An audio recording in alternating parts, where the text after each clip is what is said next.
Bonjour, merci pour l'invitation et pour ce sujet autour du rein et en réanimation. Donc, je suis Pierre Guinaud, je travaille à Dijon en anesthésie-réanimation et on va traiter de l'autorégulation. Voici mes conflits d'intérêts. Et pour commencer, je voulais commencer cette session par ça, parce que je pense que c'est actuellement où nous en sommes, de la recherche en tout cas sur l'optimisation dynamique. C'est qu'on se retrouve avec des études toutes négatives qu'on essaye de... Allô qu'on essaye de s'intéresser à l'impact d'une optimisation sur la fonction rénale. Et il y a des algorithmes, et je vous montre cet algorithme-là, qui vous dit qu'il faut optimiser la précharge, le débit, puis la pression, et puis à un moment donné, ce lien pression-organe est complexe, puisque finalement, il y a des autorégulations au sein des organes et qui dépendent de chacun. Pour revenir un peu juste sur le plan architectural anatomique, on a deux reins et on a une unité fonctionnelle, les fronts. Les reins sont divisés en cortex, une médulla et des tubes collecteurs. Et on a une organisation artérielle, vasculaire qui est assez intéressante, puisque finalement on a des artères qui ont des artères interlobulaires, et derrière on va avoir une artériole afférente, le glomérule, une artériole efférente, donc une circulation artério-artérielle. Et ensuite, on va avoir des tubes contournés proximaux, une branche dentelée, tube contourné distal et une circulation veineuse derrière. Donc on a différents types de circulation, avec essentiellement dans le cortex et dans la médulla, on a les branches descendantes et ascendantes de Henle, qui ont une particularité, c'est que quand on regarde l'oxygénation, il y a un gradient d'oxygénation entre le cortex et la médullaire, avec une région très oxygénée corticale et moins oxygénée médullaire, donc qui est sensible à l'hypoperfusion. Pourquoi parler de l'autorégulation? Parce que c'est un phénomène physiologique qui sert à maintenir le débit de perfusion rénale, le débit sanguin rénal, pour maintenir la fonction glomérulaire. Il intervient avec trois mécanismes essentiels et deux principaux. Un plutôt d'action courte que la réponse myogénique, c'est-à-dire qu'en fait les cellules, quand vous avez une augmentation de la pression, elles vont se contracter. Et... excusez-moi. Ah, c'est peut-être mieux.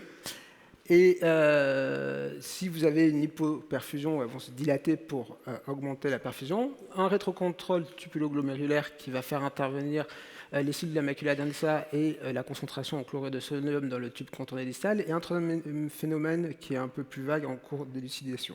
Enfin, il en est que quand on est dans le contexte de la réanimation et de l'hypoperfusion, on va avoir une mise en place de ces mécanismes pour protéger le rein à l'hypoperfusion. Et on va avoir aussi des mécanismes généraux, notamment le système sympathique, qui vont essayer de maintenir un débit au travers de la volémie et au travers de la perfusion. Et on sait tous, maintenant on a tous appris, que finalement les courbes d'autorégulation qu'on a pour le rein ou pour d'autres organes, c'est une histoire de plateau avec un seuil minimal en dessous duquel le débit de sang de ce rein et la perfusion de ce rein dépend de la pression de perfusion. Et ce qu'on on oublie un peu, c'est que c'est aussi un mécanisme de protection contre les phénomènes hypertensifs et d'augmentation, puisque en physiologie non aiguë, ça a son importance et ça va décaler cette courbe et les seuils inférieurs. Pour aller un peu plus loin, c'est plus complexe que ça, parce que finalement, que ce soit les médicaments de l'anesthésie, comme vous voyez sur la gauche, que ce soit des agents halogénés ou intraveineux, ceux-ci vont altérer les mécanismes d'autorégulation rénale. Par différents mécanismes, en jouant sur le système rénine-angiotensine, sur le système sympathique, sur l'hypovolémique, et les pathologies des patients qu'on admet en réanimation aussi.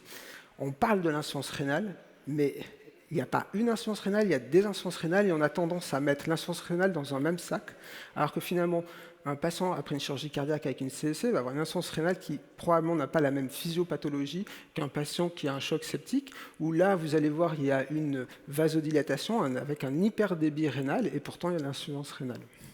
Et donc ça a son importance dans l'appréciation de ces mécanismes. Et pour compliquer la chose, c'est qu'en réanimation, on va rajouter le patient intubé ventilé, l'état de choc, et ce qu'on appelle le syndrome polycompartimental, avec notamment aussi la pression intra-abdo, les transmissions, qui vont aller altérer cette autorégulation rénale et cette perfusion rénale. Et si on veut l'approcher, je pense que maintenant qu'on parle de perfusion rénale, il y a une triade qui, à mon avis, doit être importante. C'est de considérer le versant artériel, le versant veineux et le versant interstitiel, la pression intra-abdo. On ne peut pas traiter l'insuffisance rénale et essayer d'approcher l'autorégulation si on ne prend pas en compte ces 3 variables. Il faut arrêter de focaliser sur le versant artériel et penser que cela est important, d'autant que quand on regarde la littérature et les études expérimentales, le versant veineux a son importance. Une augmentation de la pression veineuse va altérer la fonction rénale et va annuler l'autorégulation rénale. Donc là, pour vous illustrer, il y a encore un autre mécanisme, c'est le médicament qu'on utilise depuis ce matin. Tout le monde parle noradré, vasopressine, phényléphrine. Il y a ce modèle animal de mouton en choc septique. Et ce qu'ils ont regardé, c'est qu'ils ont essayé de déterminer cette autorégulation rénale et le seuil inférieur, ce qu'on appelle AL, sur des chocs septiques abdos avec des péritonites. Et après, ils ont regardé quel était l'impact du vasopresseur utilisé, soit la noradré, soit la vasopressine, sur l'autorégulation rénale. Premièrement, sur la gauche, on voit que le premier schéma, c'est donc le débit sanguin rénal avec la pression. Et vous voyez, vous avez un aspect de proportionnalité, un seuil inférieur et un plateau. Quand on passe de l'état de base au choc septique, ce n'est pas significatif, mais on ne semble pas modifier ou annuler l'autorégulation rénale. Bien que quand on regarde de manière individuelle, on voit qu'il y a une réponse individuelle qui est différente selon certains animaux. Et le seuil inférieur, vous voyez bien, c'est le B sur la gauche, le schéma. Vous avez un seuil inférieur où l'autorégulation rénale est annulée qui est à 50 pour certains, 60 et 70 pour d'autres. Et ce seuil ne sont pas modifiés par le choc septique, mais c'est d'une manière globale. Si on regarde de manière individuelle, on voit bien qu'il y a quand même une grande variabilité selon les animaux. Mais ce qui est intéressant aussi, c'est que finalement, quand on regarde le vasopresseur utilisé, donc catécholaminergique ou non catécholaminergique, vous n'avez pas le même effet. Quand vous prenez la noradré, finalement, vous avez l'air d'augmenter et de déplacer vers la droite votre plateau d'autorégulation et votre seuil inférieur, alors qu'avec la vasopressine, vous avez un seuil inférieur qui est bien plus bas. C'est-à-dire que le seuil d'autorégulation est en moyenne, vous le voyez sur tout le schéma à droite, et c'est significatif, c'est que finalement, vous abaissez ce seuil d'autorégulation rénale au niveau du rein avec la vasopressine par rapport à la noradré dans un modèle animal de choc septique. Et donc les molécules aussi semblent avoir un impact, les molécules qu'on utilise, sur cette autorégulation et finalement le seuil individuel pour chaque animal, chaque être humain. Alors, on parlait, oui, c'est bien, on sait tous, les organes sont régulés, c'est normal, c'est physiologique.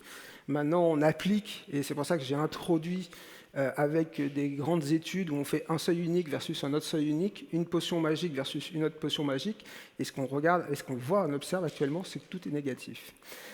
Est-ce qu'on peut aller un peu plus loin? Alors, on peut peut-être évaluer l'hémodynamique rénale avec le Doppler rénal, je ne vais pas développer, mais on peut, avec un Doppler, aller sur ces fameuses artères interlobulaires d'où naissent les artères afférentes et faire un tir Doppler pour calculer ce qu'on appelle l'indice de résistivité rénale, qui est finalement la vitesse systolique max de ce flux dans l'artère moins la diastolique sur le pic systolique.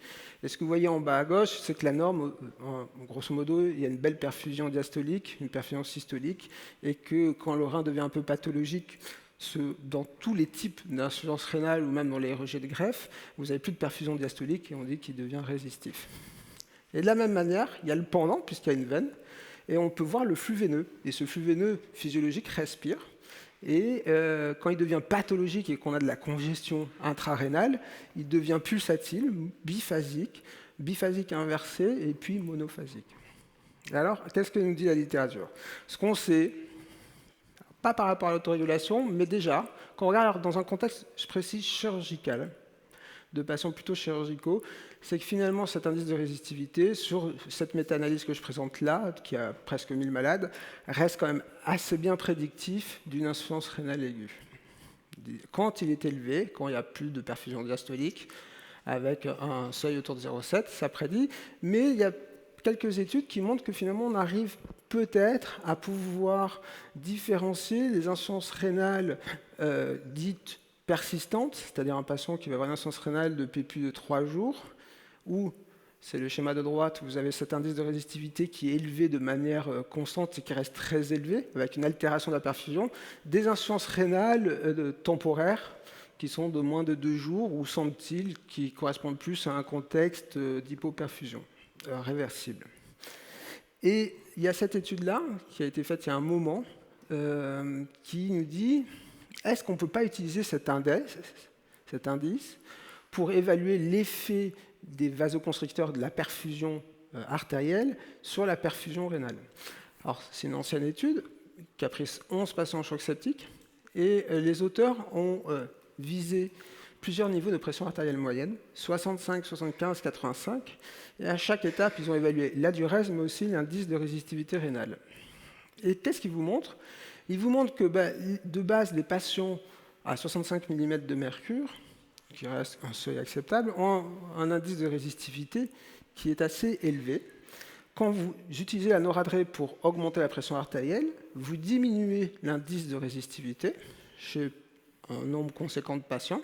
Mais après, quand vous dites, tiens, 75, ce n'est pas suffisant, le patient, je vais l'amener à 85 parce qu'il est hypertendu, il est âgé, eh bien, vous voyez que finalement, vous n'améliorez plus l'indice de résistivité rénale. Si vous considérez que c'est un indice de la perfusion du rein, finalement, aller plus loin n'améliore pas. Et peut-être vous êtes allé au-delà de ce qu'il faut, et même chez certains patients, quand vous regardez la réponse individuelle, vous le remajorez. Donc, vous êtes pire que mieux. Et donc, voilà, c'est une des études, et c'est vrai que moi, je l'ai utilisé en pratique pour voir ça dans un contexte chirurgical. Effectivement, on voit des patients s'améliorer en augmentant, et on en voit d'autres être sanctionnés. Ça marche très bien dans les syndromes cardio-rénaux. Et comme je vous ai dit, il y a la triade. Et la triade, c'est aussi évaluer le versant veineux. Et ça, on a des belles études, puisque nous, une de nos problématiques, c'est la perfusion veineuse, dans un contexte souvent de volémie, d'hypervolémie, associée ou non à une congestion. Il y a cette étude faite par des cardiologues qui a comparé des sujets sains à des sujets avec une insuffisance cardiaque de type insuffisance cardiaque à FEVG altéré ou FEVG préservé. Et vous voyez, ils ont créé une hypervolémie en leur administrant 1 litre de voluvène. Et ce qu'ils ont regardé, c'est comment se comportait le versant veineux, puisqu'il intervient dans la perfusion rénale et il intervient aussi dans l'autorégulation, avec cette hypervolémie. Quand vous êtes sain, c'est ce que vous voyez le schéma à droite et la première colonne de gauche, le fait d'entraîner une hypervolémie ne modifie pas la perfusion veineuse rénale. En tout cas, évalué indirectement par un Doppler. Par contre, quand vous avez une insuffisance cardiaque, c'est la deuxième et troisième colonne, qu'elle soit avec une altération de la FEVG ou avec une dysfonction diastolique, une cardiopathie restrictive, dès que vous remplissez ces patients, vous entraînez de la congestion. Et donc, vous avez un rein qui devient pulsatile et qui souffre. Il y avait aussi la diurèse dessous. Mais ce qui était intéressant, c'est qu'il vous montre que quand vous administrez un diurétique pour diminuer la volémie, suite à cette expansion volumique, le rein récupère. Et donc, cet indice veineux a quand même une certaine sensibilité aux thérapeutiques et qui pourrait être utilisé. Et ça, en pratique, ça marche. Il y a d'autres études qui l'ont confirmé, alors plus dans des pathologies, des situations de cardiologie, avec des syndromes cardio-rénaux, mais il y a une certaine sensibilité de l'impédance veineuse, du flux veineux rénal au Doppler, pour évaluer la part volumique dans la congestion et l'altération de la perfusion. Mais finalement, comme toujours en médecine, cette grande étude française a montré que finalement, quand on est dans une population mixte, plutôt médicale, la perfusion rénale et l'indice de résistivité n'avaient pas de grand intérêt, en tout cas pour l'insuffisance rénale, pour l'évaluer, et on n'en sait pas plus. Alors je voudrais insister sur, je pense, quelque chose qui va être amené à étudier, qui pour l'instant est plutôt étudié en pédiatrie pour des raisons morphologiques et en chirurgie cardiaque. Mais il y a cette étude, c'est d'aller évaluer, je vous ai dit, fonction principale, c'est dans le cortex, avec un cortex qui est assez oxygéné, une médulaire qui est moins oxygénée. C'est en mettant des électrodes de NIRS pour aller évaluer, si vous voulez, dans les lombes, la saturation au niveau du rein. Alors, il y a des conditions, il ne faut pas que ce rein soit à plus de 4 cm de profondeur. Donc il faut regarder, il faut le localiser à l'échographie. Et il y avait cette première étude chez l'adulte qui montrait que finalement, dans un contexte de chirurgie cardiaque où l'insuffisance rénale est quand même bien associée à un mécanisme sous-jacent d'hypoperfusion, vasoconstriction, quand on regardait les patients dans le temps, donc depuis l'induction anesthésique jusqu'à la fin, et qu'on regardait la saturation dite rénale de la région de cette lombe en regard du rein, on avait une différenciation significative qui apparaissait.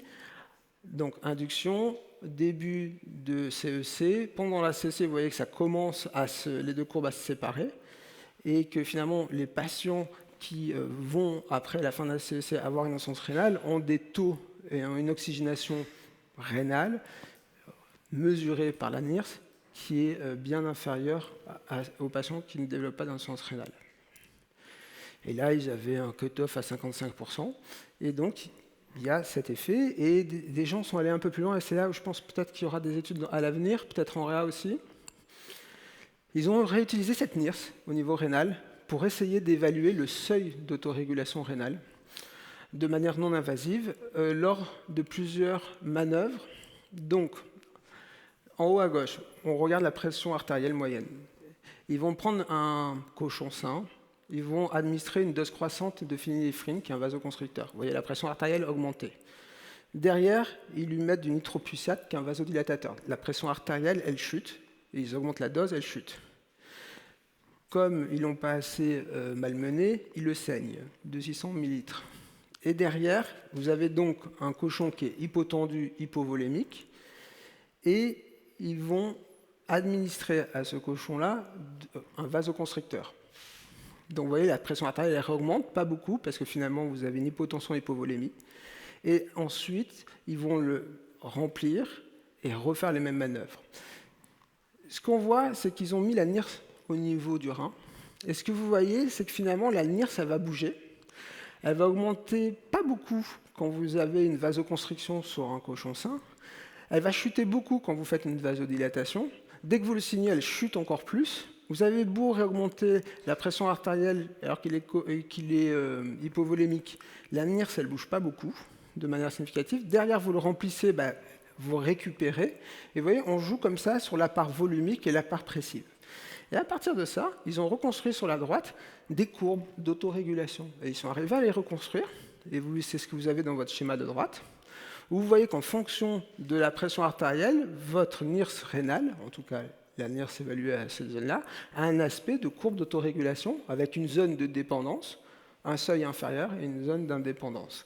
Mais ce qui est intéressant, c'est que vous voyez, et c'est peut-être ça qu'on n'a peut-être pas encore saisi dans les objectifs de réanimation qui se basent sur un indice unique, c'est que selon la situation, qu'il soit hypovolémique, pas hypovolémique, réanimé ou pas réanimé, vous n'avez pas le même seuil inférieur d'autorégulation chez le même cochon. Et quand vous regardez donc les petites croix tout en bas, hypovolémie vasoconstrictée, donc c'est la zone là, il n'y a même pas d'autorégulation. C'est une courbe.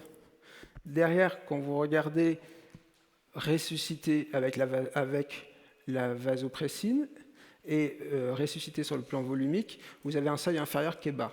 Alors que normalement, quand ils ne sont pas ressuscités, vous avez un seuil qui est plus haut. Et donc ça permettrait d'individualiser, parce que ce qu'on se rend compte, c'est ce que je vous dis depuis le départ, c'est bien l'autorégulation, mais c'est tellement complexe parce qu'il y a de multiples facteurs qui l'affectent et qui affectent surtout ce seuil inférieur, que ce soit les thérapeutiques, la pathologie, la situation. Et vous voyez, sur un même animal, deux situations différentes vont changer ce seuil inférieur. C'est que peut-être, je pense que ça va nous permettre de faire de la médecine de précision, c'est ce vers quoi on se dirige, et je pense qu'effectivement, pour évaluer ce seuil inférieur et adapter nos thérapeutiques et peut-être sortir d'une formule magique, une PAM à temps versus une PAM à temps. Merci.